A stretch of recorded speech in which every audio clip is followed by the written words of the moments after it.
Задолженность населения всей республики по квартплате составляет 673 миллиона рублей. Сумма с 1 января выросла почти на 7 миллионов. Среди должников больше жителей северных районов, нежели жителей Заречья и центральных улусов региона. Об этом нашему телеканалу сообщил директор филиала Коммунтеплосбыт ГУП ЖКХ Илья Суздалов. Сотрудники борются с задолженностью несколькими способами. Объявляют дни прощенных пений, сотрудничают с судебными приставами, Национальным бюро кредитных историй и судом.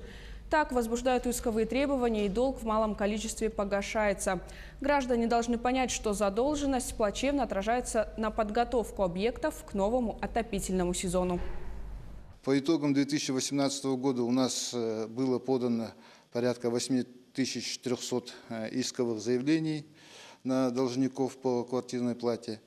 И из этих заявлений было вынесено решение судов, мировых судей, по 5300 исков было вынесено решение на сумму порядка 123 миллионов рублей.